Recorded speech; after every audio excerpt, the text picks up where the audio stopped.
Shalom, shalom, soyez bénis, chers frères et sœurs dans le Seigneur Jésus-Christ.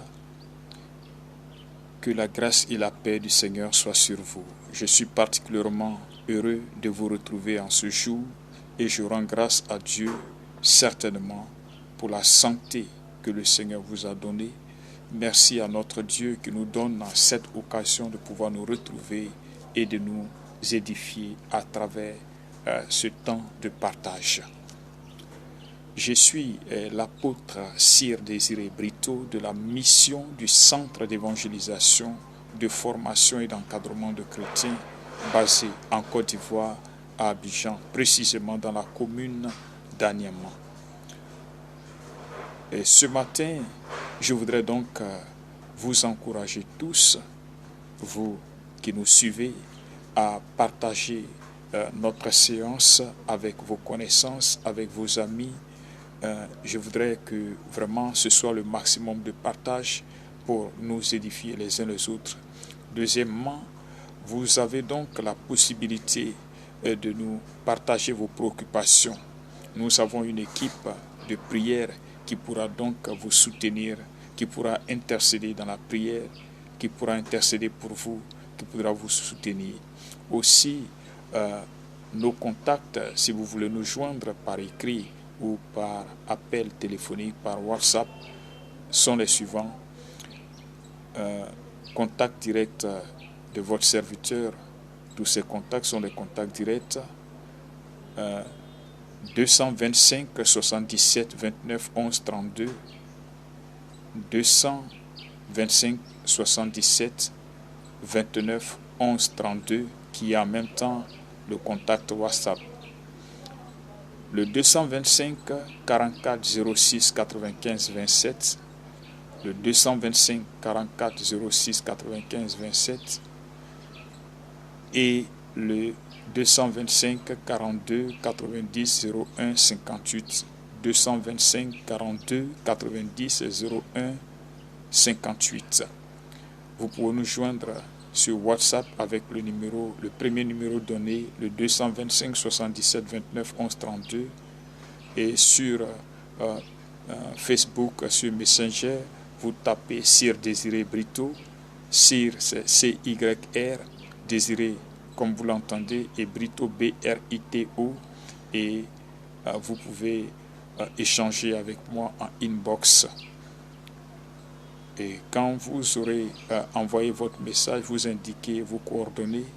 Si vous avez laissé votre contact, nous pouvons vous rappeler ou vous écrire aussi par WhatsApp ou bien par le moyen que vous aurez indiqué.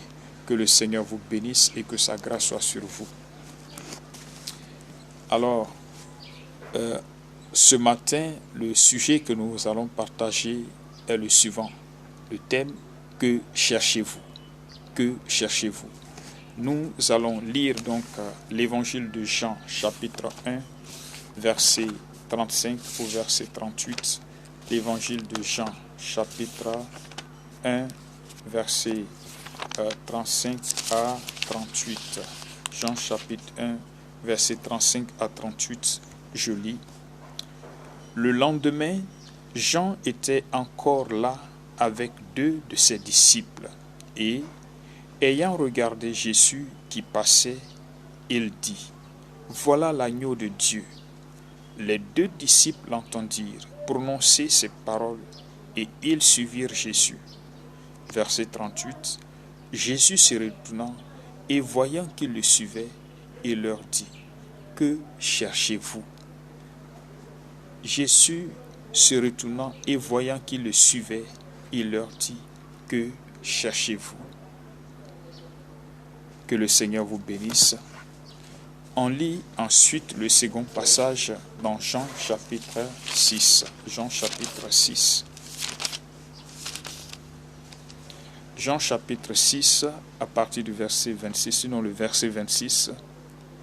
Jésus leur répondit, « En vérité, je vous le dis, vous me cherchez, ou alors vous me suivez, non parce que vous avez vu des miracles, mais parce que vous avez mangé des pains et que vous avez été rassasiés.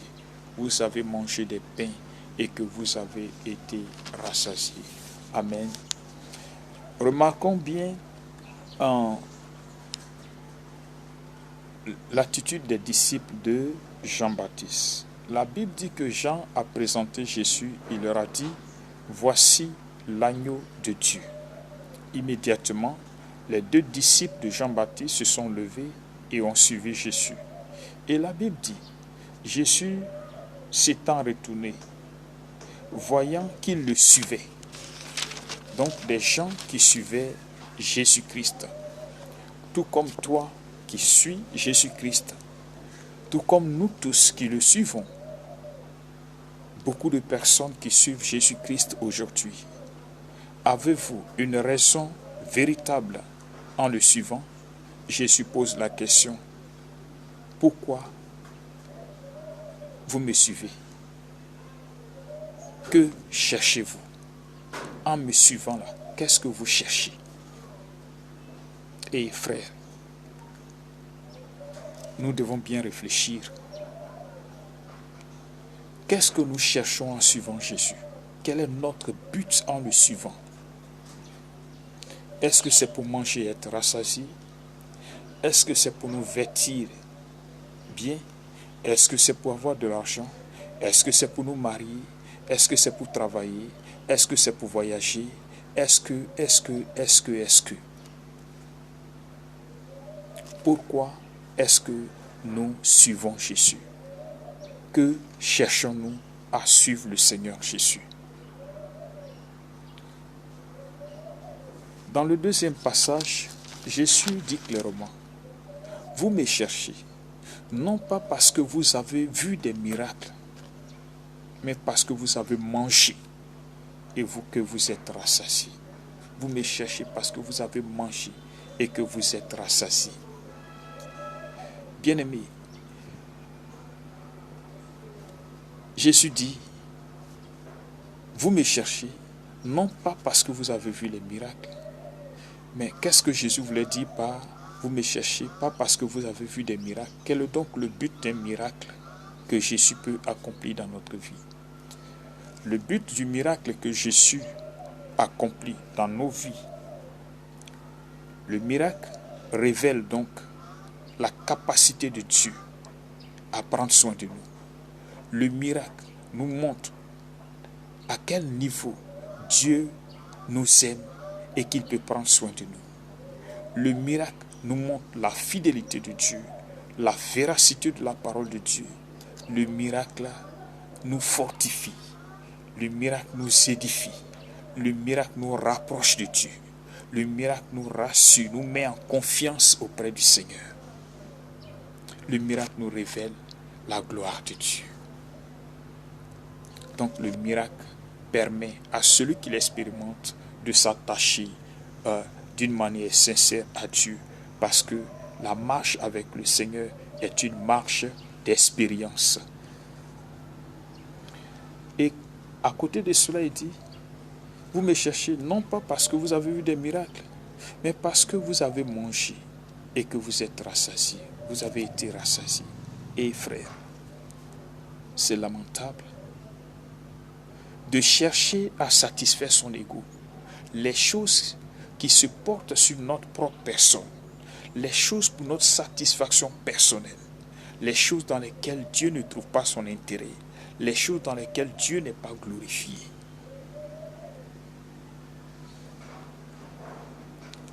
Quand nous lisons Matthieu chapitre 6,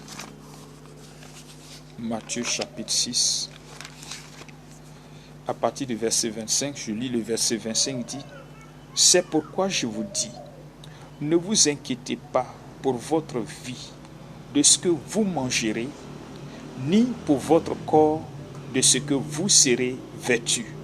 La vie n'est-elle pas plus que la nourriture et le corps plus que le vêtement? » Je reprends, « C'est pourquoi je vous dis, ne vous inquiétez pas pour votre vie de ce que vous mangerez, ni pour votre corps de quoi vous serez vêtus. La vie n'est-elle pas plus que la nourriture et le corps plus que le vêtement? » Le verset 32 au verset 34. « Car Toutes ces choses, ce sont les païens qui les recherchent. Votre Père céleste sait que vous en avez besoin. Cherchez premièrement le royaume et la justice de Dieu, et toutes ces choses vous seront données par-dessus.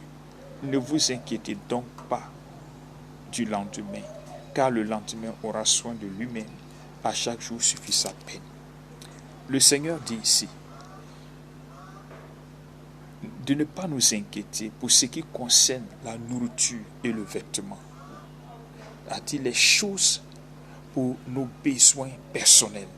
Il dit le Père sait, Dieu sait que nous en avons besoin. Mais ce qui préoccupe Dieu, c'est notre vie, la question de notre salut. Mais nous-mêmes qui sommes les concernés, est-ce que nous sommes préoccupés par la question de notre salut quand nous suivons le Seigneur Jésus? Est-ce que nous sommes préoccupés par la question de notre salut, par notre salut, quand nous suivons le Seigneur Jésus?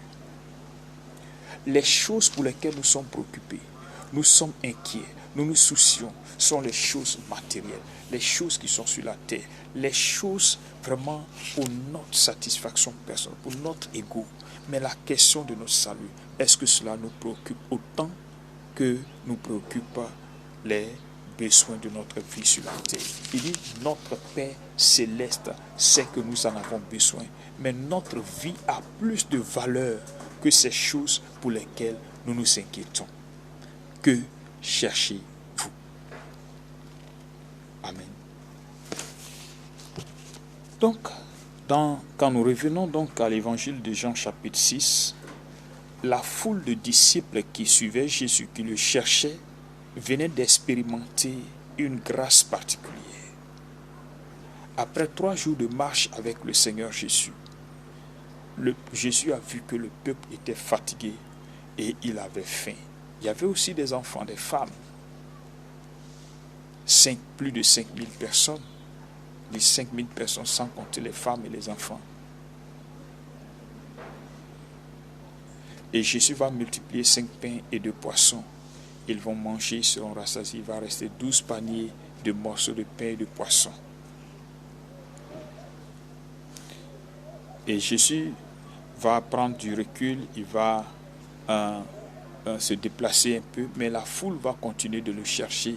Et quand ils vont le retrouver, Jésus-Christ va leur dire ceci. En vérité, je vous le dis, vous ne me cherchez pas parce que j'ai fait des miracles ou que vous avez vu des miracles, mais vous me cherchez parce que vous voulez encore, vous êtes préoccupé par vos besoins.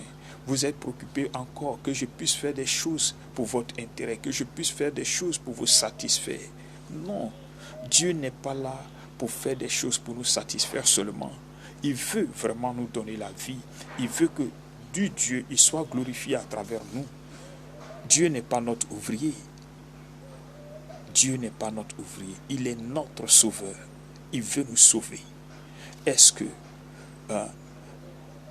la question de notre salut nous préoccupe telle qu'elle préoccupe Dieu lui-même? Parce que la Bible nous dit que la volonté de Dieu est que tout le monde soit sauvé. Et quand nous lisons Jean chapitre 3, il dit ceci, que Dieu n'a pas envoyé son Fils Jésus-Christ sur la terre, n'a pas envoyé son Fils pour que le monde soit condamné par lui, mais pour que le monde soit sauvé. La volonté de Dieu est que le monde soit sauvé.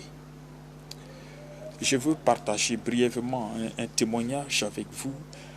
Un jour, j'étais en train de préparer un message et j'ai interrogé le Seigneur par rapport au message que je devais prêcher le dimanche qui suivait. Seigneur, pour quelles raisons devons-nous te croire et te suivre? Et le Seigneur n'a pas tardé à me répondre, donc il dit, la raison pour laquelle vous devez me croire et me suivre, c'est pour votre salut, pour vos péchés. J'ai donné de ma vie, j'ai payé ce prix afin de vous racheter de la malédiction, de la condamnation du péché. J'ai donné ma vie pour vous sauver, pour vous racheter, afin de vous donner le salut. Je ne suis pas venu pour que vous soyez riches, je ne suis pas venu pour que vous vous mariez, je ne suis pas venu pour que vous voyagiez, je ne suis pas venu pour que vous ayez du travail, je ne suis pas venu pour que vous ayez des enfants. Il dit bien que je sois capable de vous donner ces choses. Parce que la Bible dit, le Père sait que nous en avons besoin. Nous avons besoin de travailler. Nous avons besoin de nous marier. Nous avons besoin de voyager. Nous avons besoin d'argent. Nous avons besoin de vêtements. Mais ce n'est pas la priorité pour Dieu. Ce n'est pas pour ça que le Seigneur a donné sa vie à la croix. Il est capable de nous les donner. Mais il dit, les choses là qui vous préoccupent là, ce n'est pas ça sa volonté. Ce n'est pas pour ça qu'il est venu. Il est venu pour te donner la vie. Il est venu pour te sauver, pour te racheter. Frère, le Seigneur est venu pour nous racheter. Beaucoup ont prêché pour dire que si tu es un enfant de Dieu, que tu es pauvre, tu ne peux pas hériter le royaume des cieux. C'est du mensonge, c'est un faux évangile. Tout simplement, l'évangile est faux. C'est une séduction du diable. C'est un évangile de cupidité. Lazare, était-il riche? Les apôtres, étaient-ils riches? Non. Bien que Dieu soit capable de nous les donner, mais il veut nous les donner de la juste manière, de la bonne manière, dans la vérité. Dieu veut nous bénir. De toute façon, Dieu est capable de prendre soin de nous. Il pourvoira tous nos besoins. Mais il ne faudrait pas qu'on se tienne dans le faux pour séduire les gens. Que cherchons-nous, frères et sœurs? Toi qui prêches l'évangile, toi qui es ministre du Seigneur, tu uses de ruses pour dépouiller les gens, pour dépouiller le peuple de Dieu. Tu utilises frauduleusement le nom de Dieu, de la mauvaise manière en vain le nom du Seigneur, sous prétexte que Dieu a donné des révélations. Oh, Dieu parle, Dieu donne des révélations, je sais que Dieu parle, mais ne dis pas des choses quand Dieu n'a rien dit, pour séduire le peuple de Dieu, pour tromper les enfants de Dieu, afin de les dépouiller. Qu'est-ce que tu cherches en utilisant en vain le nom de Dieu? Rappelle-toi Matthieu chapitre 7 à partir du verset 22. Des gens viendront qui diront, j'ai prophétisé, j'ai fait ci, j'ai fait cela. Et il dira, arrière de moi, ouvrier d'iniquité, je ne vous ai jamais connu. Cette parole existe bien. Rappelle-toi cela. Qu'est-ce que tu cherches? Qu'est-ce que tu cherches? Que sert-il à un homme de gagner le monde entier si en retour il doit perdre son âme? Qu'est-ce que tu cherches en voulant avoir tous les biens de ce monde pour de l'orgueil, pour un quelconque prestige? À quoi sert-il à un homme de posséder toutes ces choses si en retour il doit perdre son âme? Cherche à mettre ton âme, si en retour il doit perdre son âme, cherche à mettre ton âme à l'abri. La question de ton salut, tu dois être garanti d'abord. La question de ton salut doit être garantie.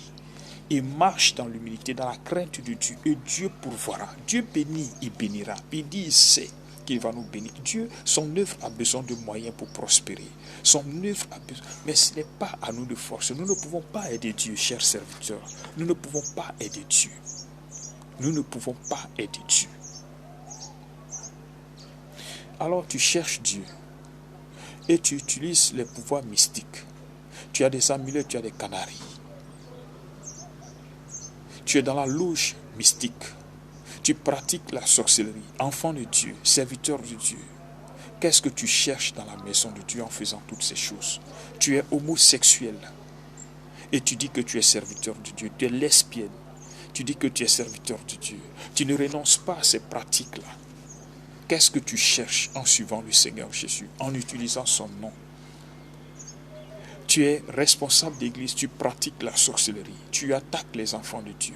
Qu'est-ce que tu cherches en suivant le nom, en suivant le Seigneur Jésus, en prononçant son nom?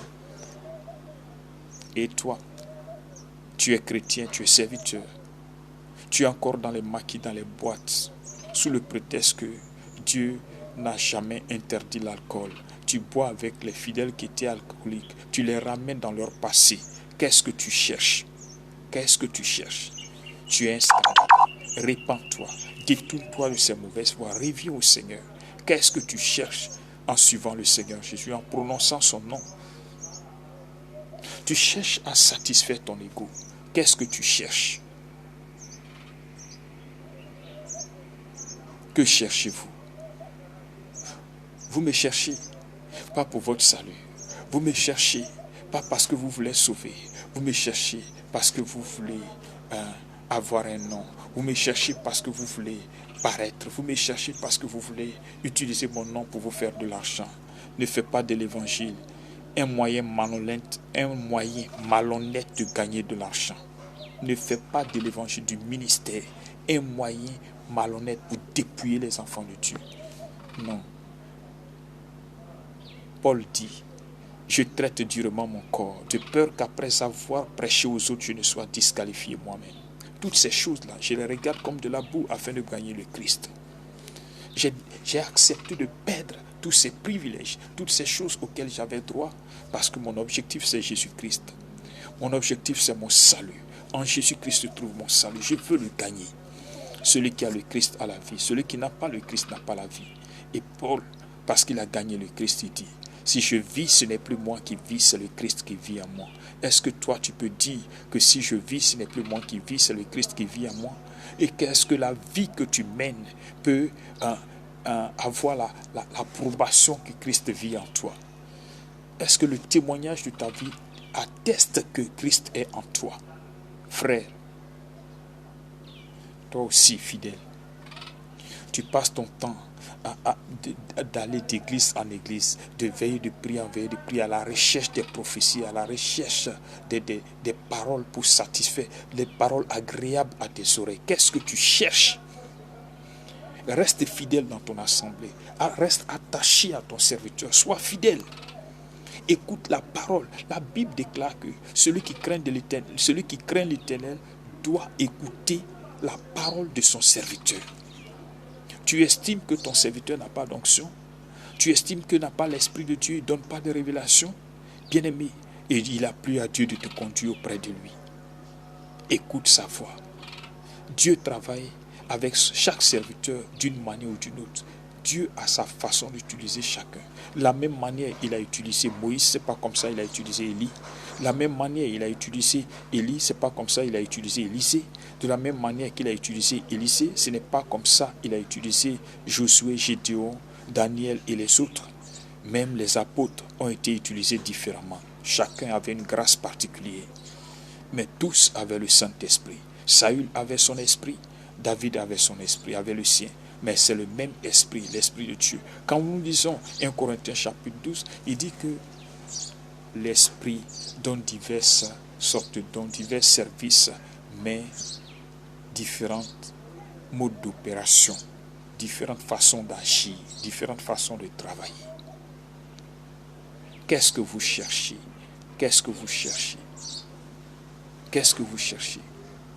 Quand les hommes de Dieu se critiquent, s'attaquent, s'agressent les uns les autres, se calomnient les uns les autres, qu'est-ce qu'en réalité ils cherchent? Pour qui parlent-ils? Pour qui prêchent-ils?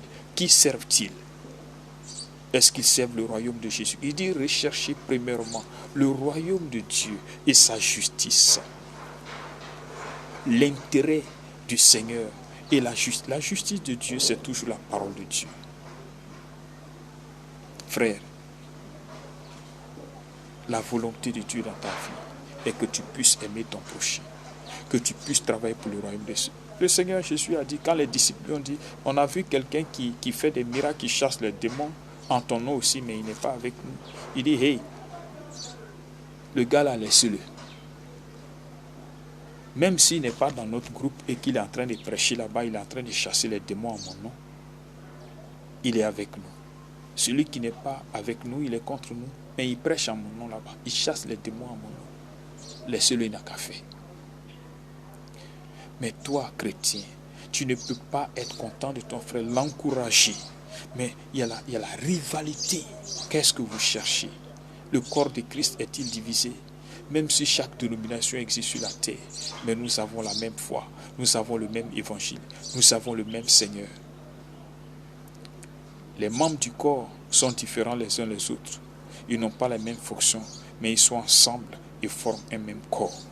L'Église du Seigneur, dans sa diversité, est un corps.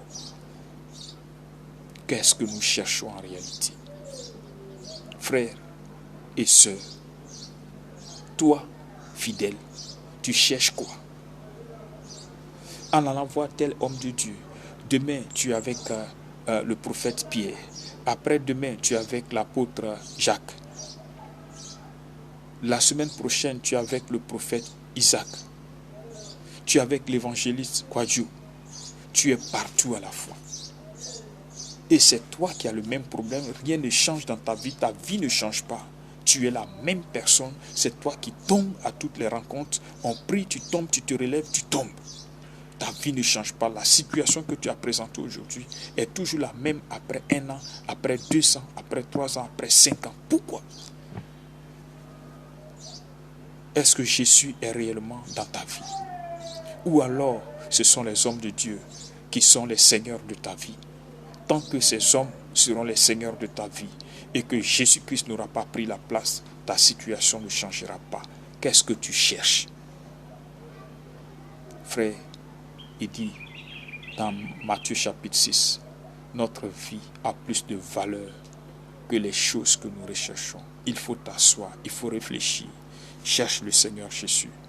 Cherche à obtenir la vie avec le Seigneur, la communion avec le Seigneur, et tu verras que quelque chose de glorieux se produira dans ta vie. Jésus t'attend.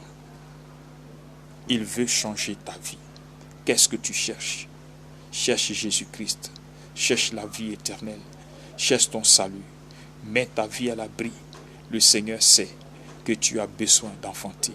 Le Seigneur sait que tu as besoin de mariage. Le Seigneur sait que tu as besoin de travail. Le Seigneur sait que tu as besoin d'argent. Le Seigneur sait que tu as besoin d'une maison. Le Seigneur sait que tu as besoin de voyager. Le Seigneur sait qu'il y a un problème dans ta famille. Le Seigneur sait que tu es la cible des sorciers. Mets-toi à l'abri avec le Seigneur Jésus et tu seras délivré, mais avec ton salut déjà garanti. Il dit, celui qui a reçu le Seigneur Jésus-Christ, sa vie est cachée avec Christ en Dieu. Dieu te protège.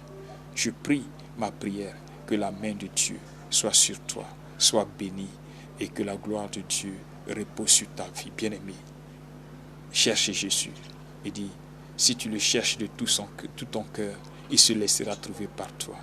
Et quand tu vas le rencontrer, il va te donner le salut, il va changer ta vie. Si tu le reçois, il te donnera par-dessus tout ce dont tu as besoin. Il dit, votre Père qui est dans les cieux sait que vous en avez besoin. Ce dont tu as besoin là, il va te donner. Mais Jésus n'a qu'à être le maître de ta vie, le Seigneur de ta vie. Alors, je t'invite donc à inviter le Seigneur Jésus-Christ dans ta vie. Tu fais simplement cette prière avec moi. Seigneur Jésus, j'ai compris qu'il y a longtemps que je marche avec toi. Et qu'en réalité, j'étais préoccupé par les choses de ma propre vie. Alors que toi, tu es préoccupé par ma vie, parce que ma vie a plus de valeur que les choses que je recherchais. À partir d'aujourd'hui, Seigneur, je vais renoncer à mes propres ambitions pour m'attacher à toi. Je me répands de tous mes péchés. Ô Seigneur Jésus, viens changer ma vie. Viens, sois le maître dans ma vie. Je veux te recevoir à partir d'aujourd'hui. Seigneur Jésus, change ma vie et donne-moi l'assurance du salut que tu établis en moi. Car tu as dit, si je reçois Jésus, j'ai la vie éternelle. Seigneur Jésus, je veux ta vie, la vie éternelle en Jésus-Christ. Que ton nom soit béni. C'est en ton nom que j'ai prié. Amen. Alors, bien-aimé, je voudrais donc rendre grâce à Dieu du fait que tu prennes la décision d'accepter le Seigneur Jésus. Et ma prière, que le salut te soit accordé, le salut soit garanti pour toi. Et maintenant même, crois que tu l'as reçu au nom de Jésus. Alors tu peux nous envoyer tes messages. Nous attendons aussi tes remarques par rapport à ce que nous faisons, afin d'améliorer donc la qualité du travail que nous voulons faire. Que le Seigneur vous bénisse. Et nous vous exhortons à donc partager ces moments-là, cette vidéo. Il faut la partager au maximum pour que plusieurs personnes soient édifiées. Si cela t'a fait du bien, alors écris-nous pour nous envoyer un message d'encouragement. S'il y a une remarque aussi, n'hésite pas, écris-nous. Nous tiendrons compte de tout ce que vous direz. Que le Seigneur vous bénisse, que sa grâce soit sur vous. Au nom de Jésus. Amen. À très bientôt. Que la grâce et la paix du Seigneur vous soutiennent. Et pour finir donc, nous allons très bientôt vous communiquer les différents programmes que nous voulons mettre en ligne. Un programme intitulé L'école de la vie qui va concerner uniquement les enseignements sur le mariage, la préparation au mariage, la gestion du foyer, la gestion des crises dans le foyer et puis l'éducation des enfants. Nous en parlerons davantage de manière particulière, donc de façon spéciale. Nous allons vous communiquer le programme. Ce sera une fois par semaine. Nous allons le faire, mais nous allons vous communiquer notre programme d'activité de la semaine. Il y aura également la prière en ligne une fois par semaine. Nous allons initier un programme de prière avec des sujets de prière. Nous allons prier et vous allez faire ces prières aussi avec nous, quel que soit l'endroit où vous êtes. Nous allons vous encourager donc à prier avec nous pendant un certain temps et vous verrez que la grâce de Dieu va se manifester. Aussi, il y a des temps d'enseignement, des temps de partage comme nous le faisons et nous voulons vous exhorter donc à prendre, nous allons vous exhorter, nous vous exhortons donc à prendre part à ces moments-là et aussi à les partager. Cela est très important. Que le Seigneur vous bénisse et que sa grâce soit sur vous. À très bientôt. Soyez bénis. Nous sommes donc à mercredi pour la prochaine vidéo. Soyez bénis au nom de Jésus. Amen.